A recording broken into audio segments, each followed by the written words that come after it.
Terima kasih buat hadirat yang memulihkan kami Tuhan. Terima kasih buat kehadiran-Mu di tengah-tengah kami Tuhan. Karena kami tahu sia-sia semua yang kami perbuat tanpa kehadiran Tuhan. Sia-sia ibadah kami kalau Tuhan tidak hadir di tengah kami. Kami tidak datang mencari manusia, kami datang mencari Tuhan malam ini. Karena kami tahu Engkau segala-galanya bagi kami Tuhan. Engkau sumber kekuatan kami, Engkau sumber pengharapan kami Tuhan.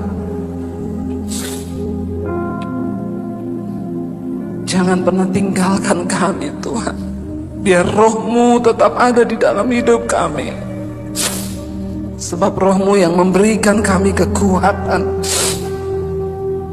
Terima kasih buat malam hari ini Tuhan. Kami mau terus dalam hadirat-Mu. Berkati Tuhan setiap firman-Mu. Sampaikan apa yang Tuhan mau sampaikan bagi kami. Urapi hamba-Mu yang tidak ada apa-apanya Tuhan.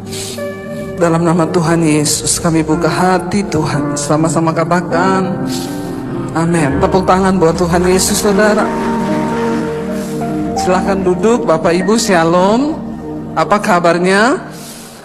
Luar biasa, bersama Tuhan kita tetap kuat ya. Banyak orang Kristen beriman tapi karakternya gak dibaharui. Makanya orang ke gereja banyak yang tersandung dan ngomong itu Kristen bu, tapi kok kayak gitu modelnya. Itu Kristen bu, tapi pinjem uang gak balikin. Nah, gak usah angkat tangan, bertobat saja ya. Kita baca bersama yuk, bagaimana sih menjadi Kristen yang dibaharui itu. Ayat 17 baca sama-sama 1, 2, 3. Sebab itu kukatakan dan kutegaskan ini kepadamu di dalam Tuhan. Jangan hidup lagi sama seperti orang-orang yang tidak mengenal Allah dengan pikirannya yang sia-sia, ayat 18, dan pengertiannya yang gelap, jauh dari hidup persekutuan dengan Allah karena kebodohan yang ada di dalam hati mereka dan karena kedegilan hati mereka. Sampai situ dulu. Ayat ini berkata saudara, ya kukatakan dan kutegaskan ini kepadamu di dalam Tuhan. Jadi kira-kira pesan ini serius nak? Serius. Kutegaskan, ya namanya kata tegas itu harus saudara ya. Jangan hidup lagi sama seperti orang yang tidak mengenal Allah dengan pikirannya yang sia-sia. Jadi tanda pertama orang tidak kenal Tuhan itu pikirannya sia-sia. Coba kita cek dari pikiran kita dulu. Apa yang tiap hari saudara pikirkan? Ya, coba semua gini. Ya, apa yang tiap hari dalam pikiran saudara itu apa? Ya, itu menggambarkan dirimu loh. Kalau yang tiap hari kau pikirkan hanya uang, berarti kau mata duitan, hamba uang. Kalau yang tiap hari saudara pikirkan, aku tuh pengen melakukan kehendak Tuhan ini apa ya? Nah itu berarti saudara itu ya mencari sesuatu yang berkenan pada Tuhan. Kalau yang tiap hari saudara pikirkan, mertua saya itu loh, ada di sini yang begitu? Ya, enggak ada ya? Apa yang saudara pikirkan tiap hari? Coba kita cek apakah pikiran kita itu sia-sia. Sebab orang yang tidak mengenal Allah itu tandanya pikirannya sia-sia. Ya, jangan pikirin yang sia-sia saudara. Percuma loh, jangan buang energi. Kalau tiap hari yang saudara pikirkan kekhawatiran, ya itu juga buang energi. Karena Alkitab bilang dengan kekhawatiranmu engkau gak bisa menambah sehasta pun pada jalan hidupmu. Jadi daripada khawatir lebih baik bersyukur. Amin. Rubah hidupmu sendiri saudara. Daripada tiap hari saudara khawatir bagaimana nanti ke depan ini, bagaimana, lebih baik Tuhan aku bersyukur, aku percaya ya ke depan ini pasti hidupku semakin disertai Tuhan, aku semakin mengejar perkenanan Tuhan. Jangan punya pikiran yang sia-sia. Lalu di sana dikatakan apa? 18, Karena pikirannya sia-sia, orang yang nggak kenal Tuhan itu pengertiannya itu gelap, dan pengertiannya yang gelap, ya, jauh dari persekutuan dengan Allah karena kebodohan yang ada dalam mereka dan karena kedegilan hati mereka. Orang nggak kenal Tuhan itu, pertama pikirannya sia-sia, kedua pengertiannya gelap, nggak ngerti apa-apa. Ya, lalu apa dikatakan? Karena mereka hidup jauh dari persekutuan dengan Allah, pelayanan kita tidak menjamin pengenalan kita akan Tuhan. Banyak orang jago di pelayanan, ya, main musik pinter, khotbah pinter, worship leader pinter, tapi itu nggak menjamin seberapa jauh pengenalanmu akan Tuhan. Ya, bisa jadi orang pelayanan tapi pengertiannya masih gelap. Ya, karena dia jauh dari persekutuan dengan Tuhan, tidak mengenal Tuhan. Persekutuannya dengan Tuhan rusak, saudara. Karena apa? Ya, karena dia itu jauh dari Tuhan, maka kebodohan itu dalam mereka tuh ada. Ya, makanya orang-orang itu tidak menjadi jaminan dia ke gereja. Banyak orang bodoh, contoh, ya, pacaran dengan orang yang belum bertobat. Itu bodoh, saudara, sangat bodoh. Ya, karena engkau sudah mengerti firman Tuhan. Ya, pacaran dengan orang yang nggak bertobat, ini tindakan yang bodoh. Saya bicara tentang orang bodoh itu, maaf ya, orang pinter itu nggak diukur dari S1, S2, S3, S21 kayak Samsung, S23. Sekarang Samsung yang terbaru S berapa? S24, ya, nanti keluar lagi S25. Samsung aja upgrade diri terus loh. Ya, saya tidak bicara tentang kepintaran itu dengan SS yang saudara punya. Tidak jaminan engkau lulusan Amerika, lulusan Jepang, nggak jaminan. Waktu engkau hidup jauh dari Tuhan, pikiranmu tuh gelap, kebodohan yang menguasai engkau, dan hatimu itu degil. Apa itu degil? Keras, tidak bisa berubah. Ya, ini ciri-ciri orang yang tidak mengenal Tuhan, saudara. Jadi ingat, ya, kita tidak bisa, oh itu cum laude pintar di hadapan Tuhan. Bisa jadi cum laude itu bodoh. Ya, karena Alkitab berkata apa yang pintar bagi dunia itu bodoh di hadapan Allah. Ya, siapa yang pintar di hadapan Tuhan? Alkitab berkata, karena itu janganlah kamu bodoh, tapi hendaklah engkau mengerti kehendak Tuhan. Orang yang pintar di hadapan Tuhan, orang yang ngerti kehendak Tuhan. Ya, jadi walaupun kita S2, S3, kalau nggak ngerti kehendak Tuhan, saya banyak ketemu orang-orang pintar. Waktu saya tanya, kamu ngerti nggak kehendak Tuhan atas hidupmu? Jawabannya gini, apa ya maksudnya? Banyak kan anak-anak lulusan luar negeri, ditanya kamu ngerti kehendak Tuhan nggak dalam hidupmu? Apa ya maksudnya? Aduh ya, please deh. Ya, mikirin hidup di sini aja yang di depan saya udah bingung bagaimana mikir apa sih kehendak Tuhan tuh maksud lo. Ya, banyak saudara orang-orang yang pinter secara otak tapi bodoh secara kepekaan kerohanian. Nah, bagaimana saudara supaya kita ini bisa bertumbuh punya iman dan bertumbuh dalam karakter? Orang-orang yang jauh dari Tuhan dikatakan ayat 19, karena itu perasaan mereka telah tumpul. Ya, sehingga apa? Mereka menyerahkan diri kepada hawa nafsu dan mengerjakan dengan serakah segala macam kecemaran.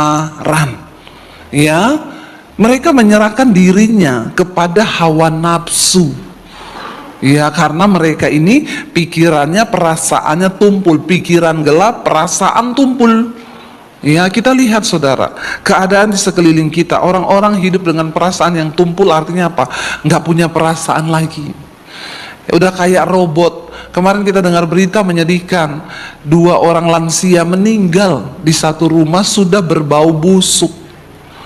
Kenapa ini bisa terjadi? Karena orang-orang di sekelilingnya perasaannya tumpul. Ya, coba saudara itu punya, ya, anaknya juga sudah nggak bisa diharap. Ya, ini akhir zaman saudara. Ya, anak-anak itu nggak ada lagi yang memperhatikan orang tua. Tapi saya berdoa anak-anak di sini memperhatikan orang tua. Amin. Ya, kalau kau diberkati, ya berkati juga orang tuamu. Ya, bukan soal orang tua saya sudah kaya, saudara memberi perhatian, saudara mengasihi dia, itu juga adalah satu bukti bahwa kita ini punya perasaan, nggak tumpul. Yang kedua, oke lah anaknya sudah tinggal jauh, nggak lagi tahu bapak mamanya. Yang kedua tuh ada orang tetangga itu loh, ya, bertetangga itu kan ngerti ya kalau oma opanya itu udah nggak keluar ya, kan harusnya punya perasaan lah ya. Ini kok opa oma ini sudah berhari-hari nggak keluar, ini ada apa ya? Ketoklah pintunya. Ayo saudara, kita hidup sekarang itu coba ya, perasaan kita harus punya kepekaan. Saudara lihat orang di sekelilingmu, nih kasihan susah kayaknya ya. Saya tergerak nih ngasih dia beras, ngasih dia sembako, ngasih dia duit. Amin. Nggak ada amin, pelit semua ini jemaat di sini. Ya. Benar ya, kalau kau mengenal Tuhan dengan benar, karaktermu diubahkan, ya, kau punya kepekaan. Saya tadi malam ke toilet, lihat pembersih toilet, saya selalu saudara berbagi sama orang-orang pembersih toilet. Mbaknya itu perutnya besar sekali, lagi hamil. Ya, saya keluar dari situ, ya saya ambil uang dari tas, saya, Mbak ini buat Mbak. Dia nangis saudara sampai, Bu ini apa? Ini berkat buat Mbaknya. Ya Allah. Loh, itu bagi kita kan sebenarnya nggak seberapa, saudara keluarin uang, ya jangan kasih 5.000 juga, keles. Orang Kristen tuh banyak yang pelit saudara, pakainya tas bermerek, dari atas sampai bawah bermerek, ngasih orang 10.000, 20.000, kasih orang tuh sampai dia terasa, amin. Nggak ada amin lagi. Ampuni Tuhan, ampuni. Ya, ampuni saya atau ampuni mereka, saya tidak tahu.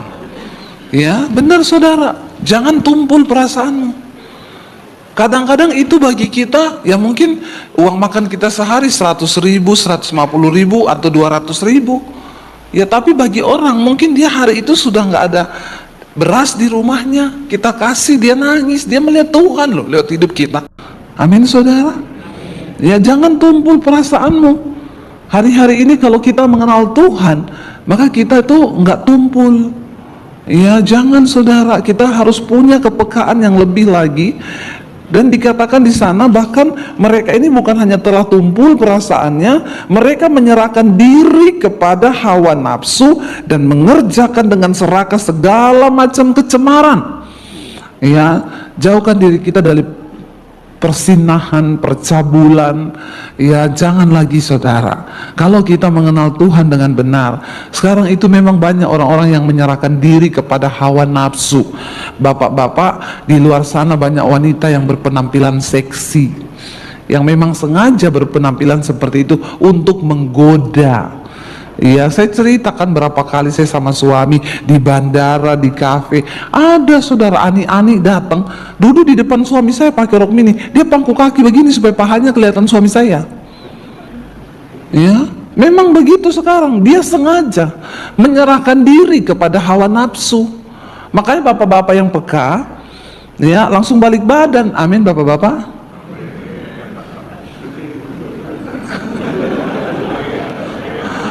Ya, untung suami saya langsung ambil kursi, dia pindah membelakangi perempuan itu. Ya, tapi saya nggak tahu sih kalau nggak ada saya. Ya, sekarang ini geri orang-orang itu. Ya, makanya yang perempuan juga tolong pakai baju itu yang sopan, yang rapi. Ya, supaya kau itu jangan jadi batu sandungan. Ya, dengan penampilanmu orang akhirnya birahi. Yesus berkata, kalau seseorang laki-laki melihat perempuan lalu timbul birahi dalam dirinya, dia sudah berbuat zina. Nah, pertanyaannya, kenapa laki-laki lihat perempuan ini terus birahi? Berarti penampilannya yang ada roh zina, roh najis. Orang Kristen, ya kita berdoa loh supaya kita ini dibaharui, bukan hanya dalam iman tapi juga dalam karakter. Ya, sekuat-kuatnya iman kalau digoda. Bapak-bapak, biar iman kuat, bapak-bapak bilang ya, roh memang penurut, tapi daging lemah katanya ya. Jadi sekarang saudara dikatakan karena memang ada orang-orang yang sengaja menyerahkan tubuh mereka, ya dikatakan di sana ngeri loh, dan mengerjakan dengan serakah segala macam kecemaran. Dikerjakan dengan serakah, tidak ada rasa takut berdosa. Ya, kalau hari ini engkau melakukan hal-hal yang tidak berkenan, masih ada rasa takut akan Tuhan, bersyukur masih ada Roh Kudus. Jangan kau sudah dengan serakah mengerjakan segala macam kecemaran, tapi kau udah gak punya rasa takut lagi. Bahaya, saudara. Ya, ayat 20 dikatakan, tetapi bilang sama-sama, kamu bukan demikian, karena kamu telah belajar mengenal Kristus, insya Allah. Ya, tapi jemaat di Bogor ini tidak demikian, tidak seperti yang tadi itu. Karena kita telah belajar mengenal Kristus, ya harusnya ayat 21, karena kamu telah mendengar tentang Yesus dan menerima pengajaran di dalam Yesus menurut kebenaran yang nyata dalam Yesus.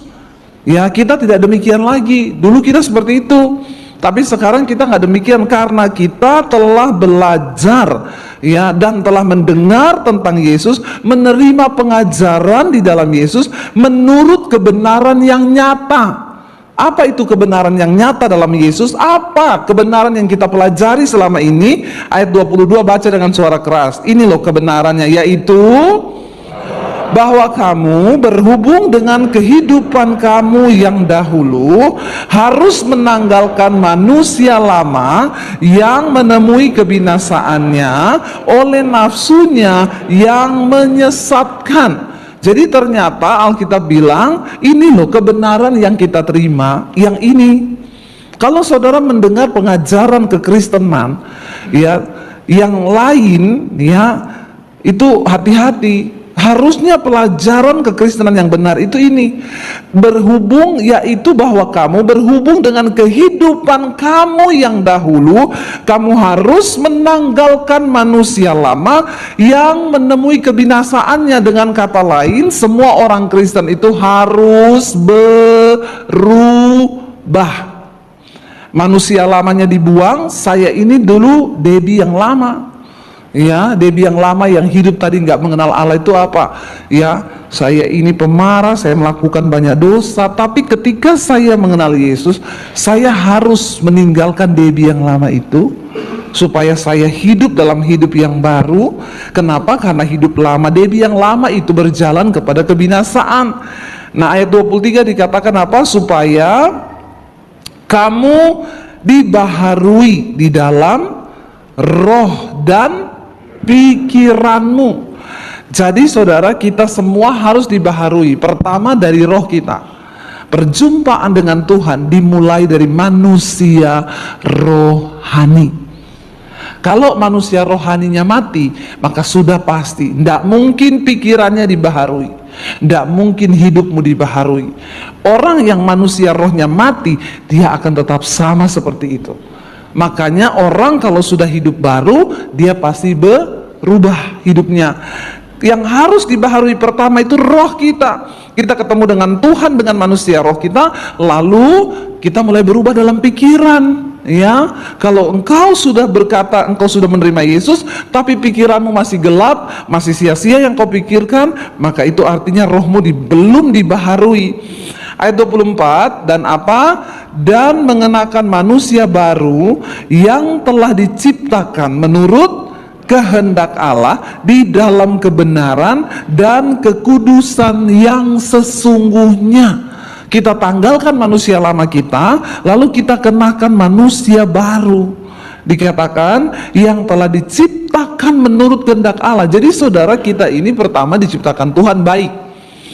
Manusia itu menurut kepada Tuhan. Tapi akibat dosa, gambar diri Allah dalam diri kita itu menjadi rusak. Sehingga manusia hidup dengan keinginannya sendiri, melakukan hawa nafsunya sendiri, dia jauh dari Tuhan.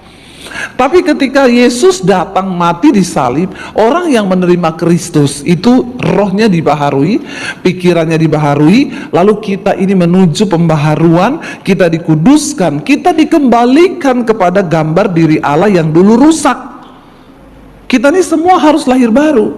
Tidak ada satu orang pun yang tidak. Semua harus lahir kembali.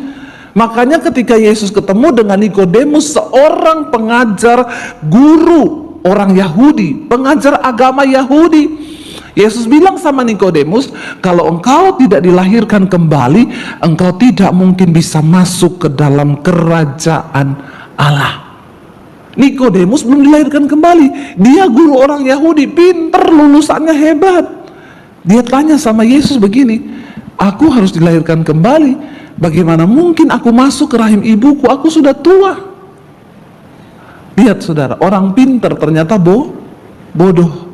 Dia pikir dilahirkan kembali itu masuk ke rahimnya mamanya lagi. Ya enggak bisa. Yesus bilang, enggak, engkau harus dilahirkan dari roh dan firman Tuhan. Hidupnya harus berubah. Makanya ya Rasul Paulus bilang, aku hidup tapi bukan aku lagi yang hidup, Kristus yang hidup di dalam aku. Waktu saya lahir baru, saya Debbie, tapi bukan Debbie lagi dalam saya, tapi Kristus. Sehingga saya berubah. Dulu saya kalau pakai baju seksi sekali. Saya dulu pelatih senam aerobik, saudara. Percayalah, jangan tertawa. Saya dulu pernah kurus. Ya, sebelum banyak makan ragi. Ya, setelah suka makan roti ya jadi begini nih, saudara, mengembang ke kanan dan ke kiri. Dulu saya pelatih senam aerobik, saudara. Kalau pakai baju itu nggak seksi, nggak seneng. Ya, harus seksi supaya jadi perhatian orang. Ini sakit jiwa sih. Ya, gila, agak gila. Tapi bagi saya dulu kebanggaan. Tapi setelah saya menerima Yesus, saya jadi malu dengan penampilan saya yang dulu. Saya jijik. Ya, saya bahkan merasa malu. Makanya Rasul Paulus juga bilang, setelah aku dalam Kristus, aku malu dengan kehidupanku yang lama itu. Semua orang-orang ketika dia menerima Yesus dilahirkan kembali, dia merasa malu. Dulu yang merupakan keuntungan bagiku, sekarang aku anggap rugi. Karena apa? Pengenalan akan Kristus Yesus Tuhan itu lebih mulia dari segala-galanya. Tidak ada lagi yang kita pengeni, cuma pengen kenal Yesus. Amin, saudara. Ya, harusnya begitu loh, kita dibaharui sehingga apa? Kita ini diciptakan menurut kehendak Allah dalam kekudusan. Ini dulu. Nah, setelah engkau dibaharui, dosamu dihapuskan, baru itu bisa kau nyanyi, saat berdoa Tuhan dengar, saat kau perlu Tuhan tahu. Hidup berdosa nyanyi, saat ku perlu Tuhan tahu. Malaikat bilang pret. Ya, jangan salah. Makanya banyak orang Kristen itu salah. Dia sudah terlalu pede. Ya, berdoa itu aku percaya engkau bukakan tingkap-tingkap langit. Hidupmu aja tidak berkenan sama Tuhan. Lalu terus Tuhan buka tingkap langit, urusannya apa? Waktu kita berkenan, hidup kita dirubah menjadi manusia baru, Tuhan berkenan, maka Yesus bilang, apa yang kau minta? Maka aku akan menjawab. Amin, saudara. Ya, tidak bisa sembarang saudara hidup ini. Ya, dikatakan dari situlah kamu akan dibarui, diciptakan kembali menurut kehendak Allah di dalam kebenaran dan kekudusan. Nah, bagaimana kita bisa menjalani hidup dalam kekudusan? Nah, ini caranya saudara. Buka ayat yang ke-25, dikatakan di sana, karena itu, baca sama-sama. Buanglah dusta dan berkatalah benar seorang kepada yang lain, karena kita adalah sesama anggota. Pertama kali kalau hidup kita mau dibenarkan, bilang kanan kirimu terutama suami istri, bilang jangan ada dusta di antara kita. Cepat ngomong suami istri. Ya, itu dulu. Nah, ini udah mulai banyak yang kena ini. Ya, mulai banyak yang kena ini. Kita ini manusia baru yang berkenan sama Tuhan atau tidak? Tanda pertama, jangan ada dusta di antara kita. Amin. Kalau ada kebohongan yang kau simpan dalam hidupmu, kalau ada dosa yang kau tutupi dalam hidupmu, itu tanda pertama engkau belum dibaharui di dalam roh dan hidupmu belum berkenan kepada Tuhan. Orang yang hidup berkenan sama Tuhan tidak ada lagi dusta. yang dia tutupi dalam hidupnya, dan itulah hidup yang berkemenangan. Karena kalau kau tidak menyimpan kebohongan, maka setan itu tidak mungkin bisa mengintimidasi engkau. Orang yang hidup menyimpan dosa dan kebohongan, itu hidupnya pasti nggak damai sejahtera. Maka kau mulai migrain, sakit kepala, jantung berdetak-detak cepat, ya, tensi naik, maka mulailah semua penyakit akan datang berakibat dari dusta yang kau tutupi. Bapak-bapak, jangan ada dusta terhadap istrimu. Jangan juga ada uang yang kau sembunyikan dari istrimu. Itu juga dusta, bapak-bapak. Hello? Ya, harus terbuka semuanya. Hidup ini enak kalau kita ini semua terbuka. Bahkan setan gak bisa intimidasi kita.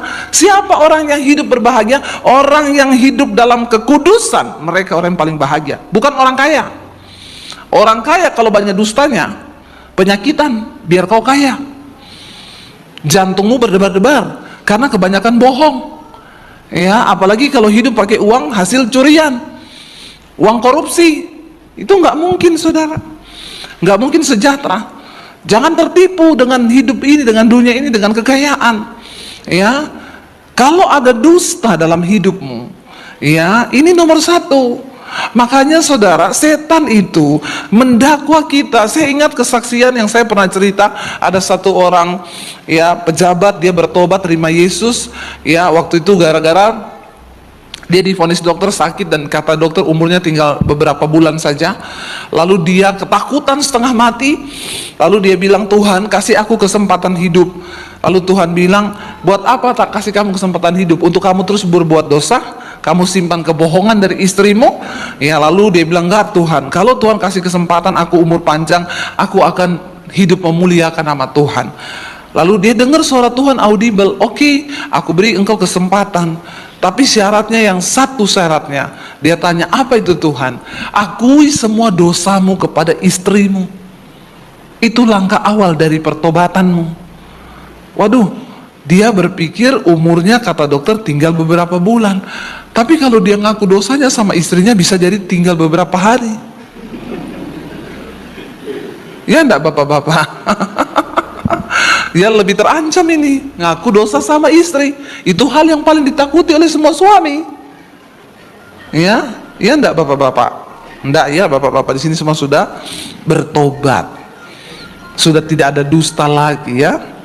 Lalu saudara akhirnya dia bilang gini, ya udahlah sama-sama mati. Ya, aku ngaku mati, enggak ngaku ya mati. Jadi ya sudah, aku ikuti. Dia panggil istrinya. Dia bikin pengakuan dosa. Dia bilang 2 hari bu, saya ajak istri saya keliling kota Jakarta. Untuk apa? Nunjukin di situ ada perempuan yang saya simpan, di situ ada perempuan, di situ ada, di situ ada, di situ ada. Banyak sekali perempuan yang dia simpan. Memang orang-orang ini kalau nggak bertobat mending mati aja. Memang buat apa kau hidup? Jadi alat setan kau. Ya. Sekarang kan banyak memang pelakor yang mengincar bapak-bapak yang punya duit. Ya, dia nggak mau kerja, pengen punya apartemen, pengen bisa jalan-jalan ke luar negeri, jadi ani-ani. Ya, memang banyak. Jadi ani-aninya banyak saudara. Dia pejabat, punya duit. Istrinya dikasih tahu akhirnya, saya kan udah mau mati, ya. Saya mau akui dosa. Ada perempuan di situ, ada perempuan di situ, ada perempuan di situ. Istrinya syok. Istrinya bilang, saya tahu bu, suami saya ini memang bangsat, sampai ngomong begitu. Tapi saya tidak nyangka sebangsat itu bu. Lu sampai kaget istrinya. Astaga bu, ya ampun saya ini. Padahal istrinya itu dulu bukan Kristen, jadi Kristen karena ikut suaminya. Malah istrinya jadi pendoa, tiap hari berdoa. Tapi saya percaya itu cara Tuhan.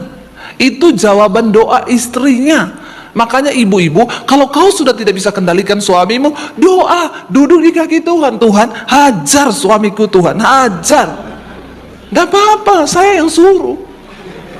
Saya yang tanggung jawab sama Tuhan. Jangan takut bilang hajar. Kenapa? Alkitab berkata Tuhan menghajar orang yang dikasihinya, yang dianggapnya anak. Kalau suamimu masih dikasihi, pasti dihajar. Tapi kalau udah gak dikasihi, dia mati lagi selingkuh, urat jantungnya satu digunting sama malaikat, mati dia di tempat selingkuhan. Ada kan bapak-bapak saudara meninggal ya di daerah Pluit sana. Tiap pagi bapak ini jalan kaki, istrinya taunya dia jalan kaki. Ya, ternyata dia jalan-jalan. Tiap jam 5 pagi keluar jalan kaki di komplek. Saudara tahu, tiba-tiba bapak ini mati kena serangan jantung di rumah janda di komplek itu. Malu dah. Terbongkarlah satu perumahan syok. Jandanya juga kan tidak bisa bikin apa-apa, mati serangan jantung lagi begitu. Jadi tiap pagi ternyata bapak ini lari keliling komplek dan selalu mampir ke rumah janda. Ngeri saudara. Dan istrinya itu pikir suaminya tiap pagi lah lari-lari, ternyata lari dari kenyataan. Ngeri. Dan Tuhan tuh kan gak bisa ditutupi.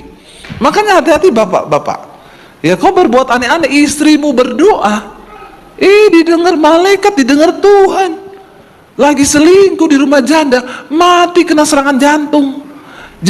Jandanya syok dong, panggil security. Ya kebongkar kasusnya. Tapi untung bapaknya udah mati. Tetapi dikatakan kalau kamu menjadi marah, jangan berbuat dosa. Berarti marahnya marah yang kudus. Bagaimana marah yang gak berbuat dosa? Ya, bagaimana itu marah tidak berbuat dosa, saudara? Omongin di depan, ya, kasih tahu di depan, jangan kau simpan di hati. Ya, kalau kau marah kasih tahu. Kita suami istri, kalau ada yang kita nggak suka kasih tahu. Yang nggak suka suami, aku tuh nggak suka ya kamu itu tadi begini. Tapi selesai. Jangan ada kepahitan.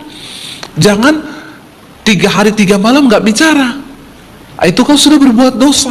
Alkitab bilang jangan sampai ya matahari terbenam sebelum padam amarahmu. Jadi usahakan sebelum matahari terbenam sudah padam amarah kita.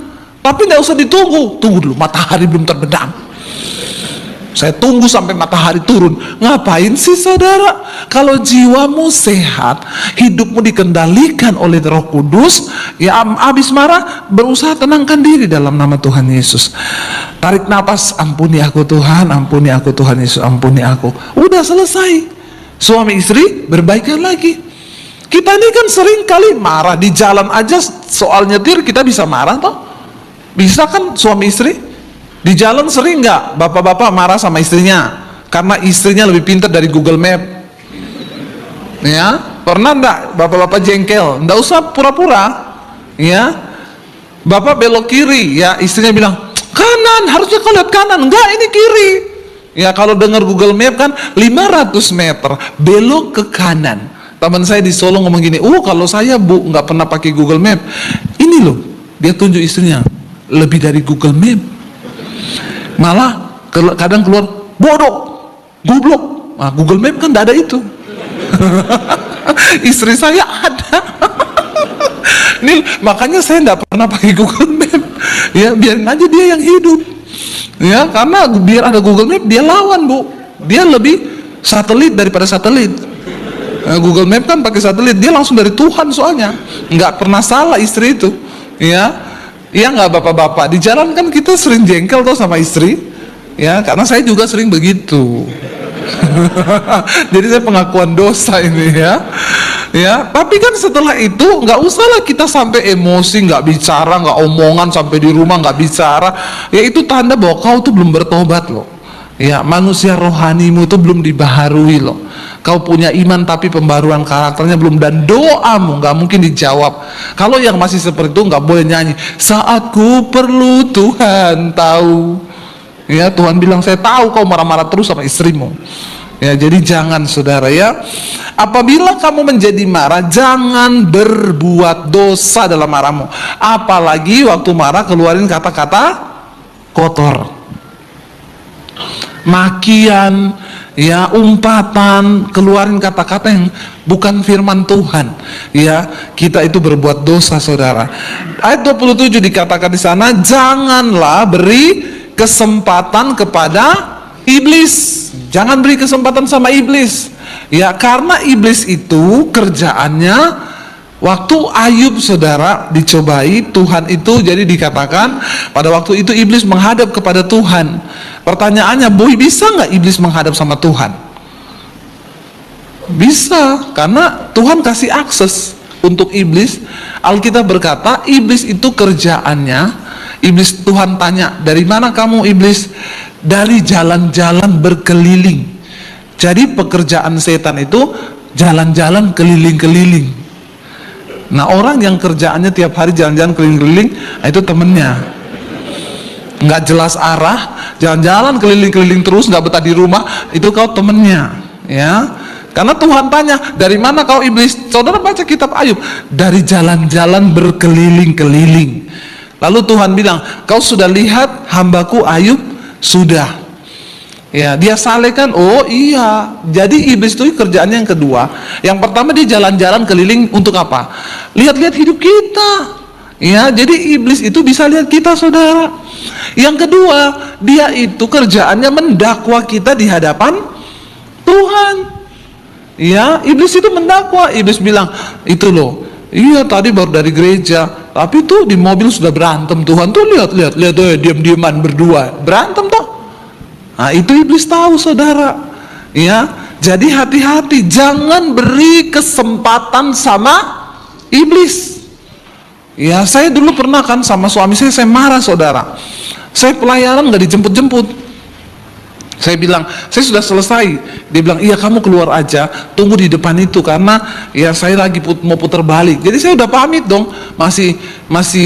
mereka masih makan-makan. Bu, saya pamit, ibu nggak usah antar, saya tak tunggu di luar, suami saya sudah mau jemput saya. Saya tunggu di luar. Saya tanya suami, berapa menit? 15 menit. Oh iya, saya kira-kira tinggal 5 menit saya keluar.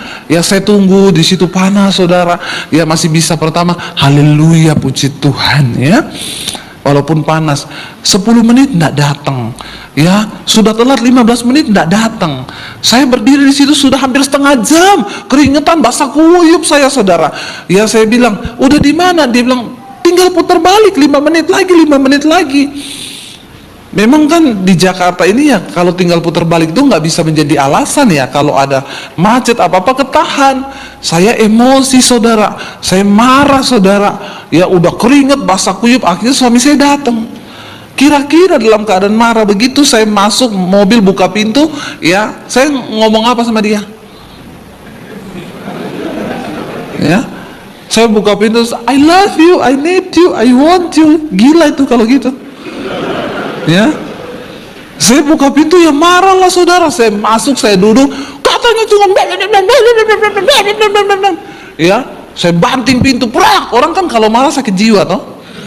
Iya, saudara, kita nih kalau marah sakit jiwa loh. Karena jiwa itu ada pikiran, perasaan, kehendak.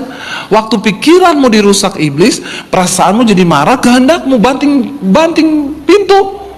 Ini gila, ini sudah dikuasai setan. Akhirnya sepanjang jalan, untung suami saya itu orang Solo, jadi saya dia diem aja, diem 1000 bahasa. Ya, itu juga saya masih gila. Kalau dia bicara tuh jangan diem. Coba kalau dia jawab, tambah gila nggak saya? Nah itu, ya, tapi itulah perempuan, susah dimengerti. Akhirnya kita diem-dieman, saudara. Nah diem-dieman, tapi kan hatinya lagi panas nih, nggak diberesin. Saya lihat dia nyetir, saudara, lari di tol di dalam kota 150, ya, mau sampai 200. Lalu Roh Kudus ngomong gini, suamimu juga lagi gila, kau juga gila. Dia nggak pernah nyetir dalam kota lari begitu. Sebentar lagi kalian berdua, kalau kecelakaan, dua-dua masuk neraka kau. Iya, lalu suara itu bilang, ya udah berdamai aja, minta maaf sama suamimu. Nggak mau lah, dia yang salah kok. Dalam hati saya nih, Roh Kudus bilang, nggak usah peduli siapa yang salah, ya supaya kamu itu lihat suamimu nyetir begitu loh. Saya juga jadi takut nih, ya deg-degan. Ya udah kamu duluan minta maaf. Nggak, harus dia yang minta maaf duluan. Dia diam terus, injak gas, sakit jiwa. Saya juga sakit jiwa. Orang marah itu sakit jiwa. Kenapa bisa ada orang marah bunuh istri, ya? Ada orang marah bakar suami, ya, modelnya pakai jilbab ibu-ibu. Aduh, tenang, teduh, suaminya dibakar loh hidup-hidup. Itu kan sampai jiwanya nggak terkendali.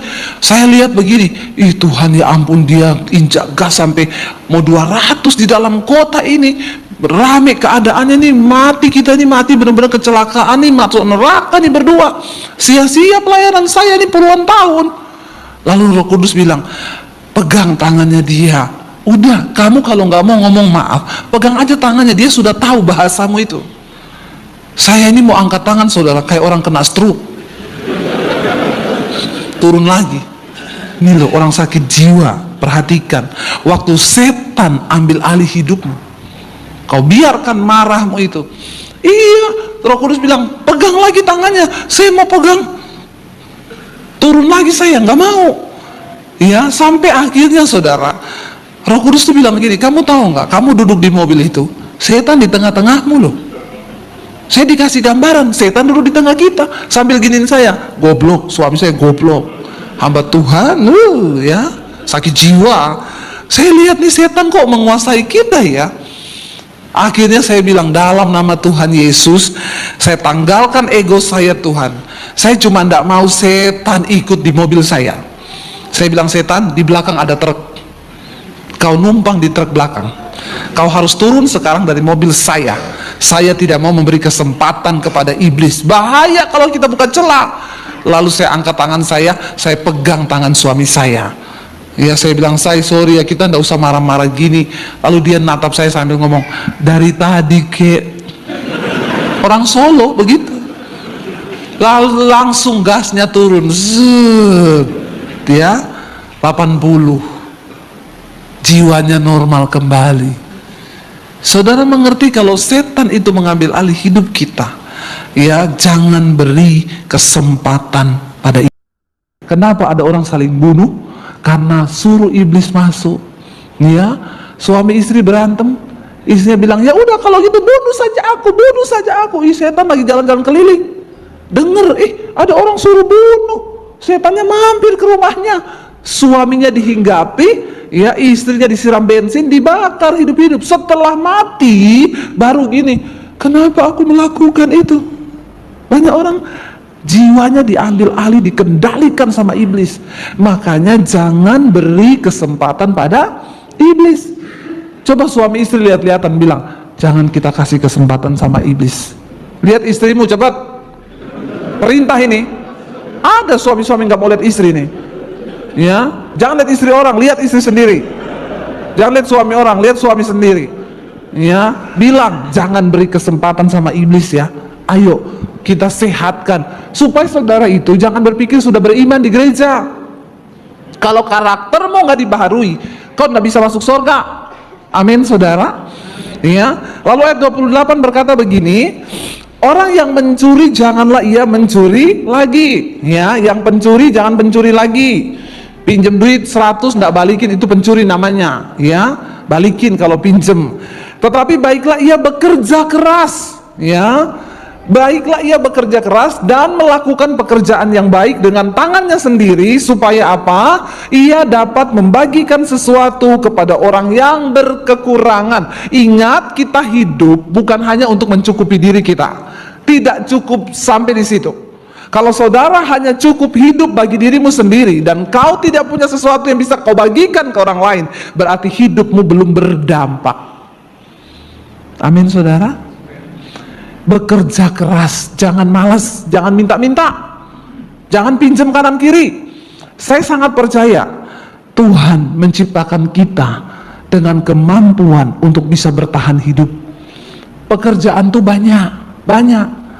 Ya, kalau kau gengsinya tidak terlalu tinggi, ya, tapi banyak orang itu kan tidak dapat pekerjaan. Kenapa? Gengsi, tidak mau melakukan pekerjaan yang biasa. Saya dulu, saudara, nikah sama suami saya, kami susah. Saya nggak mau minta uang kemana-mana. Kita jualan jus di pinggir jalan. Ya, ada orang gereja, saya pinjem, ya Pak, saya boleh pinjem tempatnya ruko di depannya nggak? Kalau ini sore Bapak sudah tutup tokonya, kami jualan jus. Oh iya, pakai aja Bu. Ya, di depan emperan toko, Dia tutup toko, kita di depan kasih gerobak. Ya, dari siang saya mulai jualan di situ, sore tutup toko sampai jam 12 malam. Saya sudah hamba Tuhan. Ya, saya sudah hamba Tuhan. Saya tidak malu. Saya lebih malu kalau pinjam 100 sama orang. Lebih baik saya, ya biar nggak apa-apa. Sampai ada teman-teman saya pelayanan, ya ampun, Deb, Daniel, kalian bisa sampai kayak begini tuh, ngapain sih? Nggak apa-apa. Saya nggak malu kok. Daripada saya mencuri atau saya minta-minta sama orang, saya nggak apa-apa begini. Saya nggak malu. Sampai jam 12 malam, ya beresin tikar, pakai tikar kalau orang mau duduk di situ, ya cuci piring kotor segala macam, kita pulang ke rumah. Lumayan saudara. Ya, daripada engkau meminta-minta, ini loh yang namanya orang beriman tuh begini. Banyak orang Kristen ngomong beriman, tiap minggu ke gereja, hidupnya minta-minta, nggak jadi berkat. Ya, dikatakan di sini bekerja keraslah, lakukan pekerjaan yang baik dengan tanganmu sendiri, supaya kamu dapat membagikan sesuatu kepada orang yang berkekurangan. Kalau hidupmu hanya cukup bagi dirimu sendiri, maaf, kau belum dikenal di sorga. Ya, hidupmu itu harus sampai berdampak buat orang lain. Engkau bisa menolong hidup orang lain. Itulah hidup yang berarti di mata Tuhan. Untuk tolong orang nggak harus tunggu kaya, nggak harus tunggu kau punya mobil 5 dulu. Ya, saya pernah bersaksi, uang saya tinggal 50.000, ada orang pinjam 50.000. Ya, saya berdoa, Tuhan bilang relakan tinggal 50.000, dipinjam 50.000, anaknya sakit. Saudara, kalau engkau hanya hidup bagi dirimu sendiri saja, maka kau belum ada apa-apanya di hadapan Tuhan. Kau harus hidup dan bisa menolong orang lain, itu baru kau ada apa-apanya. Setidaknya bagi diri kita sendiri, jangan jadi batu sandungan buat orang lain. Cuma pinjam utang-utang, saudara, hari-hari ini banyak terlibat utang online, akhirnya mati bunuh diri, setan terus bekerja. Saya berdoa, yang terakhir ayat 29 dikatakan di sana, saudara, janganlah ada perkataan kotor keluar dari mulutmu, tetapi pakailah perkataan yang baik untuk membangun di mana perlu, supaya mereka yang mendengarnya beroleh kasih karunia. Jangan ada perkataan kotor. Itu tanda engkau sudah dibaharui dalam Tuhan. Mulutmu tidak sanggup lagi mengucapkan kata-kata kotor, makian. Ya, banyak orang Kristen ngaku Kristen, ya tapi mulutnya kotor. Ya, maaf saudara, anak-anak muda, kau juga kalau ngomong nggak perlu anjir. Ngapain sih harus pakai anjir? Ya, itu kan kata-kata yang nggak bagus ya. Sekarang ini saudara, kita nonton film, lihat pergaulan anak-anak, maaf loh, mereka tuh ngomong anjir, ngomong, ya maaf ya, kata-kata kotor itu kok jadi bahasa gaul ya. Kau boleh gaul, tapi nggak usah kasih kata-kata kotor. Ya, kau tidak berkenan buat surga. Ya, boleh gaul, tapi nggak usah ada kata-kata yang sembrono yang keluar dari mulut kita. Dan ayat 30 berkata, janganlah kamu mendukakan Roh Kudus Allah yang telah memateraikan kamu menjelang hari penyelamatan. Ingat, Roh Kudus dalam hidup kita itu materai. Ya, jadi kalau tanpa Roh Kudus tidak sah, kau nggak bisa masuk surga. Hanya orang yang dimateraikan oleh Roh Kudus. Kenapa kita dimateraikan Roh Kudus? Karena kita hidup dalam kekudusan. Nah ini mulai lagi semua. Waduh, kalau sudah baik, mobil aja kalau diperbaiki bisa ngadat, komputer pun diperbaiki besok bisa error lagi tuh. Akhirnya 6 orang mundur, nggak berani terbang.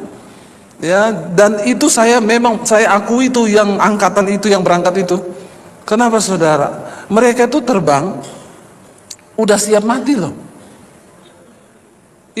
Itu sudah WA anaknya, nak, nomor rekeningnya papa itu, pin ATM-nya sekian, secatet ya. Loh, itu kan siap mati tuh. Saudara kan tertawa karena saudara tidak merasa toh. Coba sekali-sekali rasa, pasti pulang kau. Saya yakin tidak berani naik itu. Ya, ada yang sudah pamitan ya. Ya, waktu itu kebanyakan ikut ibu-ibu saudara. Ibu-ibu pamit sama suaminya semua setuju loh. Iya, pergi aja mah, pergi, berangkat. Saya nggak tahu nih suami-suami ini memang beriman atau ya hanya Tuhan yang tahu.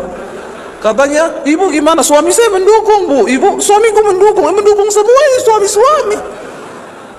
Ya, ada ibu-ibu yang pulang karena anaknya nggak mendukung. Ibu harus pulang, mama pulang, nggak boleh terbang. Yang lucu ada bapak-bapak sama istrinya. Jadi ketika akhirnya mereka naik pesawat itu, ya istrinya pegang tangan suaminya di pesawat ngomong, "Pak, kalau mau ada dosa yang kau akui, ini waktu yang tepat." Ya, langsung bergetar suaminya, saudara. Terus saya tanya begini, "Jadi bapak sudah pengakuan dosa?" "Untung belum, Bu." "Kalau tidak, Bu, saya sudah tidak ada malam ini." Bukan karena pesawat jatuh, disalib sama istri saya. Aduh, itu memang ya. Tapi saudara, ya dari situ kita melihat bahwa kalau belum waktunya mati, tidak mati. Nah, kalau kita masih diberi kesempatan hidup, tadi kita mendengar kesaksian dari anak-anak sekolah misi. Ya, kita buka bersama Filipi pasal yang pertama. Kita lihat yang Filipi pasal yang pertama, ayat yang ke-20 mulai.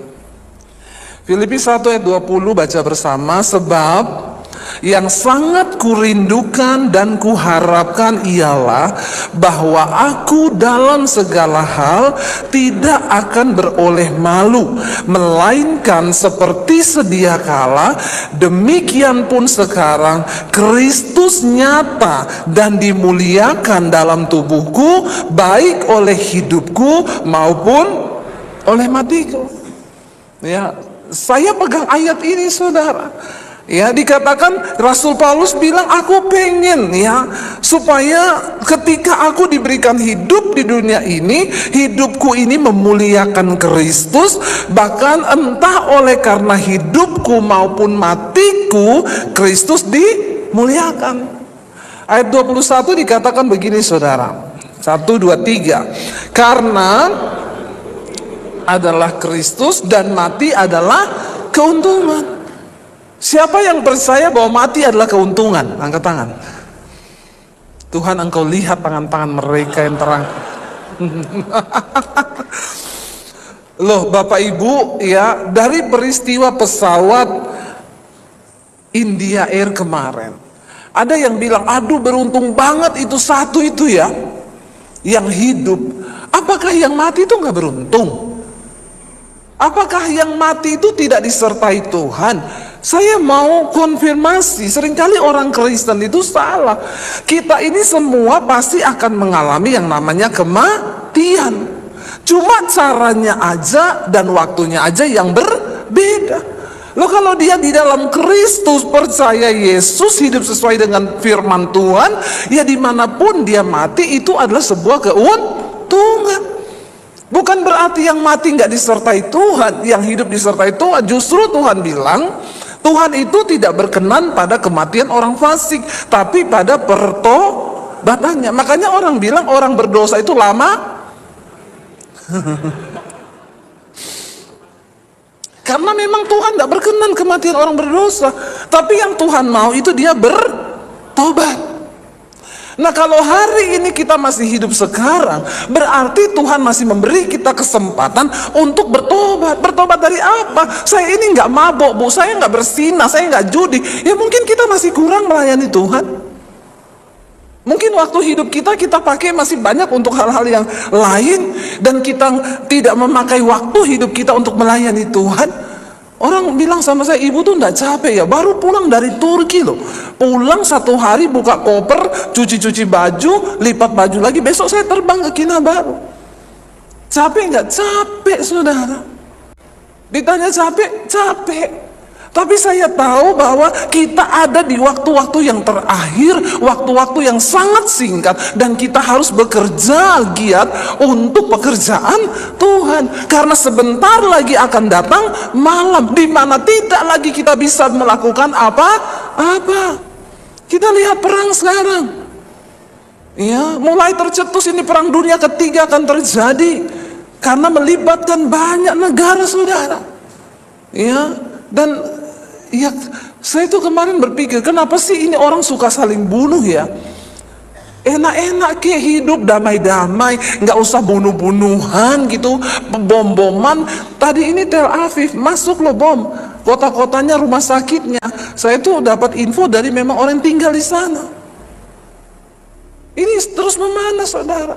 Persiapkan dirimu, karena Alkitab berkata tanda-tanda di akhir zaman yaitu bangsa akan bangkit melawan bangsa.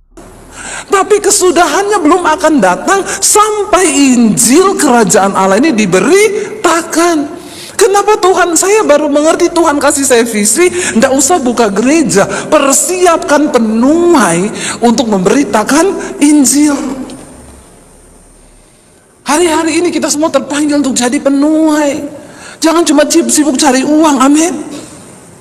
Sempatkan waktumu untuk belajar Alkitab, untuk menginjil. Siapa yang kita injili? Saudaramu, orang tuamu, keluargamu yang belum percaya kepada Kristus. Beritakan Yesus, amin. Saya selalu mengajar di mesbah doa, dan saya bersyukur hari-hari ini orang bersaksi, semua cerita. Ya, semua cerita, tadinya bu saya ini ndak mengenal Tuhan, saya ini tadinya bukan agama Kristen, tapi sejak mendengar mesbah doa, ya tadinya saya diketawain oleh keluarga saya yang bukan juga Kristen, tapi saya setia bagiin terus itu khotbah-khotbah YouTube kepada mereka. Sekarang bu, mereka malah lebih rajin dari saya. Ayo hari-hari ini saudara nggak bisa bilang saya nggak bisa ngomong.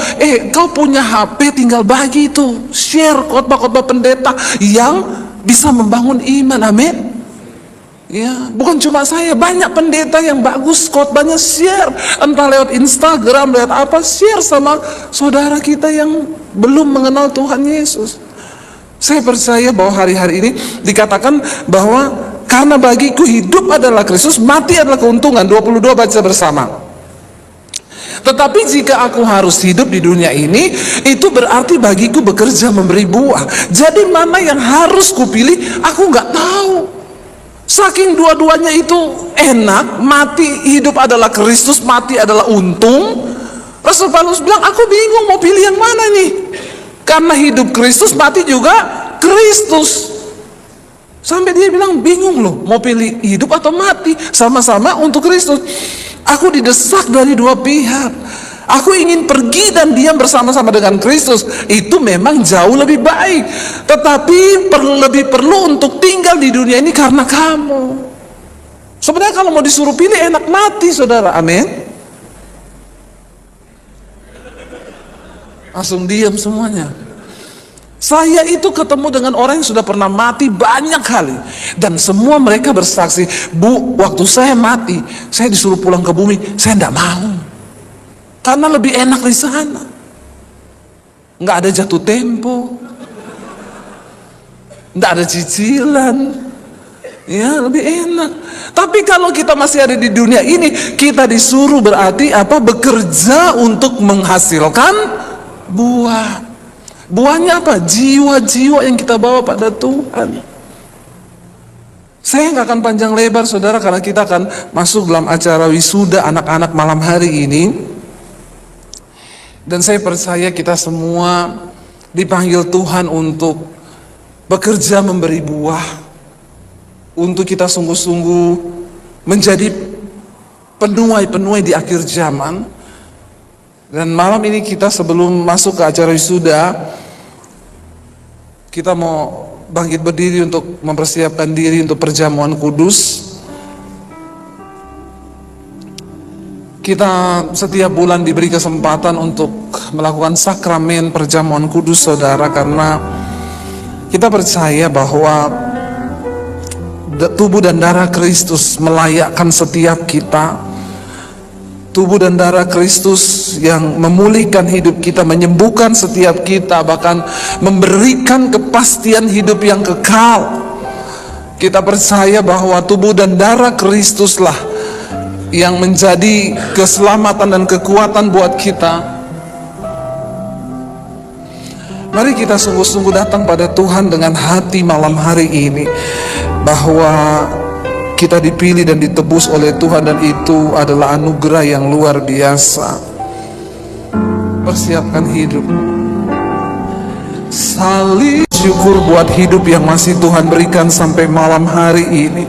Terima kasih anugerah kehidupan yang Tuhan berikan buat kami. Terima kasih buat pengorbananmu di atas kayu salib ya Tuhan. Kami tidak akan pernah bisa balas dengan apapun Tuhan, selain kami memberi hidup kami yang kudus di hadapan Tuhan. Perjamuan kudus adalah sakramen, sesuatu yang sakral di hadapan Tuhan. Mari lakukan dengan rasa hormat kepada Tuhan, saudara.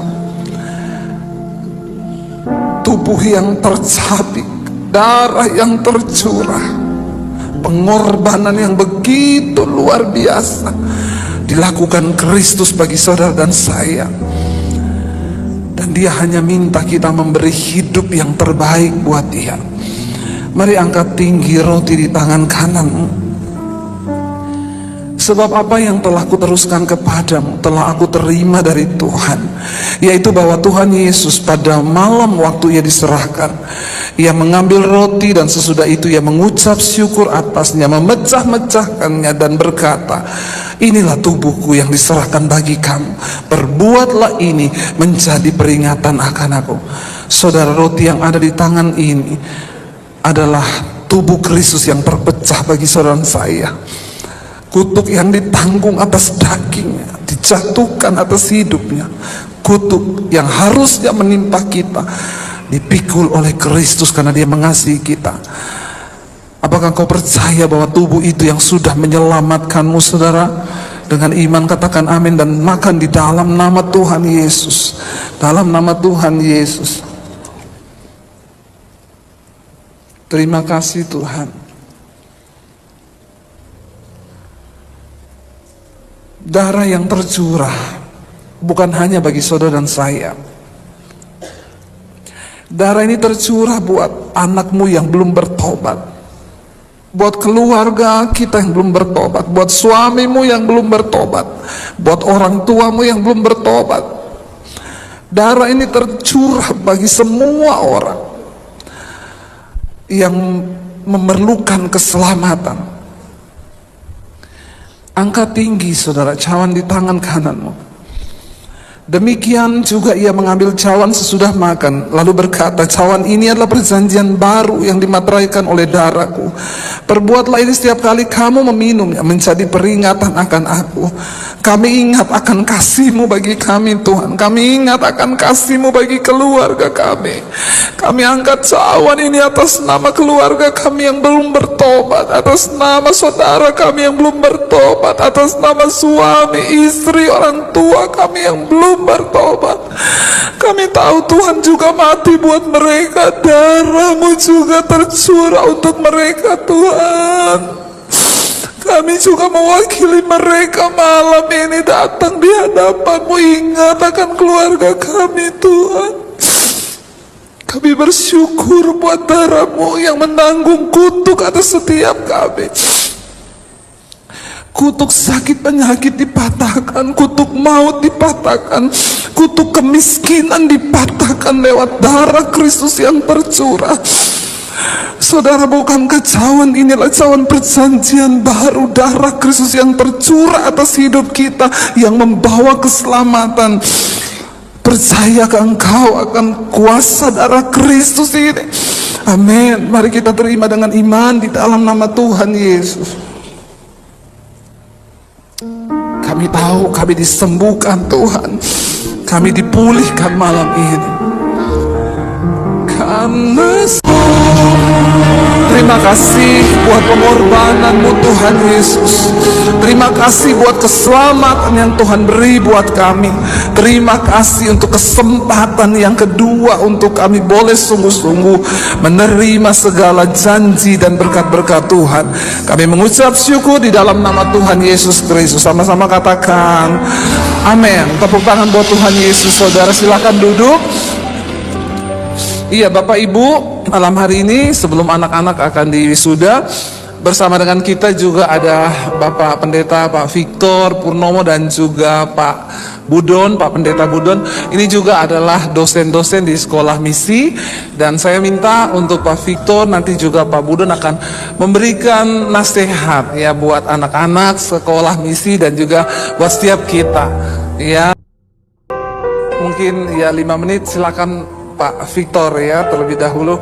Tepuk tangan saudara, ini dosen-dosen yang juga terbeban untuk mengajar di sekolah misi kita. Terima kasih Bapak dari Semarang jauh-jauh hadir ya. Thank you Pak Victor. Thank you Pak. Terima kasih Bu Debbie, terima kasih buat HP-nya ditinggal. Bu, HP-nya ditinggal. Buat saya terima kasih. Memang itu baik sekali. Baru datang sekali langsung dapat HP saudara. Ya, ada sedikit nasihat buat semua teman-teman yang sekolah dan juga semua yang hadir. Dari 1 Samuel 3 ayat yang pertama saya bacakan firman Tuhan. Samuel yang muda itu menjadi pelayan Tuhan di bawah pengawasan Eli. Pada masa itu firman Tuhan jarang, penglihatan-penglihatan pun tidak sering. Tadi Bu Dewi sudah bagus menyinggung tentang kematian. Saya kehidupan saja, ya jadi bagi dua ya kan, tadi disinggung jadi mati waktu sekarang. Bagaimana kita hidup buat Tuhan saudara. Samuel anak yang hidup buat Tuhan saudara. Hari itu anak yang diserahkan kepada Tuhan oleh kedua orang tuanya, oleh Hana dan Elkana, diserahkan kepada Tuhan. Saya mikir kasihan ya anak ini ya. Tapi setelah saya berdoa tentang ayat itu, bagus, tidak kasihan kok saudara. Sebab kalau Samuel cuma dipelihara oleh Hana dan Elkana, paling anak-anak itu mentok kayak bapak dan ibunya kok. Gak lebih dari itu. Sebab orang tuanya mendidik dia. Tapi hari itu dia diserahkan ke bait Allah. Tapi di bait Allah gak lebih baik. Di sana ada Imam Eli yang bukan imam yang baik, dan dia punya 2 anak, Hofni Pinehas, juga tidak baik. Anak itu mau jadi apa saudara?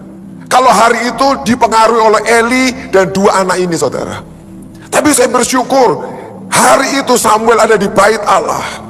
Tuhanlah yang mendidik anak itu, sehingga anak itu menjadi hebat dan luar biasa. Hidupnya buat Tuhan saudara. Dan Tuhan punya kedekatan dengan anak itu, dekat dengan Samuel. Sebab sejak kecil Tuhan sudah bicara banyak kepada anak itu. Jadi semua yang hadir malam hari ini, semua anak sekolah misi, usiamu tidak menentukan kedekatanmu dengan Tuhan, amin. Bahkan sejak sangat kecil aku sudah bisa dekat dengan Tuhan.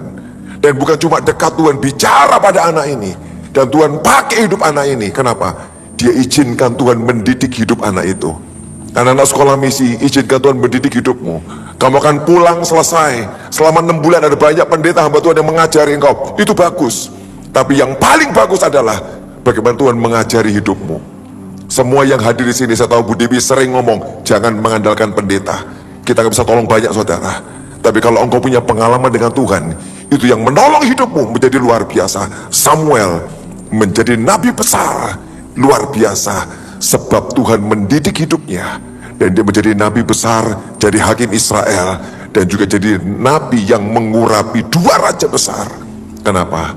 Dia izinkan pendidikan Tuhan, izinkan engkau dididik, ngelewati yang ngeri-ngeri, pesawat yang tadi itu mogok, ya kan, mogok pesawatnya, ngeri, tapi itu didikan loh, membuat kita makin kenal dan tahu Tuhan. Pak Victor punya pengalaman enggak? Saya punya. Satu kali saya itu naik pesawat saudara, dan saya tahu dalam minggu-minggu itu saya deg-degan, sudah tahu, saya tuh tahu loh. Sebab setan ngomong, dia ngancam saya karena saya melayani Tuhan, nanti aku bunuh kamu di pesawat. Nggak betul? Dan betul, hari itu kami naik, saya kalau nggak salah ke Manado, kemana itu pesawat sudah terbang dengan hati yang deg-deg, saya ketakutan saudara, karena saya tahu saya sudah diancam loh. Dan betul, waktu terbang, tiba-tiba pesawatnya, di dalam pesawat ledakan terjadi, itu bola api besar dalam pesawat, semua penumpang teriak. Saya bilang selesai. Saya sudah tahu sebelum berangkat sudah ada ancaman, dan itu meledak benar-benar, itu api keluar, pesawatnya goyang. Saya nggak tahu apa itu sebetulnya. Itu mungkin petir yang masuk ke pesawat saudara. Tapi puji Tuhan setelah itu tenang pesawatnya dan terbanglah. Tuhan, aku lolos dalam nih. Itu api gede banget, sama seluruh penumpang teriak saudara. Kalau belum waktunya, belum saudara. Belum waktunya, belum. Saya sekali lagi waktu itu, saya berangkat ke Nepal, saudara. Pelayanan di Nepal. Waktu berangkat, sebelum berangkat, 2 orang kasih tahu saya mimpi. Pak Victor naik pesawat, pesawatnya meledak dan mati. Kami semua nangis. Saudara bayangkan mau pergi pelayanan. Oh saudara gitu jadi berangkat gak? Saya tanya pendeta saya, Pak, saya mesti berangkat tak? Tidak apa-apa Vic, berangkat aja tenang. Pak doakan saya tetap berangkat. Dan itu saat yang paling mendebarkan, saudara. Transit di Singapura, saya lihat Singapura jelek banget. Gak ada yang menarik lagi, gak pengen belanja, gak pengen apa, kenapa? Terus suara 2 orang loh. Pesawatnya nanti meledak yang ke Nepal, mati kamu. Sepanjang perjalanan itu deg-degan hati saya. Kalau goncang, aduh ini waktunya. Kalau belum saudara, enggak mau saudara. Karena itu hiduplah bagi Tuhan. Amin. Hidup bagi Tuhan. Izinkan dia mendidik, dengan dididik model gitu saudara. Saya semakin kuat, enggak makin lemah imannya. Saya makin kuat. Saya berdoa, jemaat mes berdoa, tidak ada yang lemah. Ketika Tuhan mendidik engkau dalam hal yang baik atau yang tidak baik, tetap percaya kepada dia. Amin. Dan engkau akan tetap kuat. Anak-anak misi, engkau pulang dari tempat ini, izinkan Tuhan mendidik engkau. Jangan ada pengaruh lain dalam kehidupanmu selain pengaruh Tuhan. Pendeta, teman, boleh di sekitarmu. Tapi ingat, pendidikmu yang nomor 1 bukan kita manusia, tapi Tuhan sendiri. Itulah membuat engkau menjadi kuat dan tidak akan goyah. Amin. Silakan Pak Budon. Saya 4 menit tadi ini. Kurang 1 menit buat Pak Budon. Terima kasih Bu Devi, terima kasih Pak Victor, terima kasih Pak Daniel, luar biasa. Anak-anak Sekolah Misi, thank you are doing great. Bertahan sampai akhir. Dan satu firman Tuhan yang sore hari ini saya mau share kepada kita semua. Mari kita buka di Lukas 22 ayat yang ke-41. Judulnya di Taman Getsemani. Ya, kok ngeri-ngeri itu semua sih? Gak apa-apa. Hidup sudah mengerikan. Sekalian mental kita harus kuat. Amin. Alkitab berkata, kemudian Yesus menjauhkan diri dari mereka kira-kira sepelempar batu jaraknya. Lalu ia berlutut dan berdoa katanya, ya Bapakku, jikalau engkau mau, ambillah cawan ini daripadaku. Tetapi bukanlah kehendakku, melainkan kehendakmu lah yang terjadi. Buat anak-anak Sekolah Misi, buat kita semua, hidup kita ke depan akan banyak pilihan. Setiap kali pilihan itu datang dalam hidup kita, mari kita menyendiri dengan Tuhan sampai dia bicara dalam hidupmu. Kalau dia tidak bicara, Tuhan Yesus mengajarkan sesuatu yang bagus. Kau berdoa, jadilah kehendakmu. Bapa di surga, jadilah kehendakmu, bukan kehendak kita. Kalau kehendak kita, akan banyak yang error, seperti pesawat tadi, saudara. Tapi kalau kehendak Tuhan, tidak pernah ada yang error. Amin.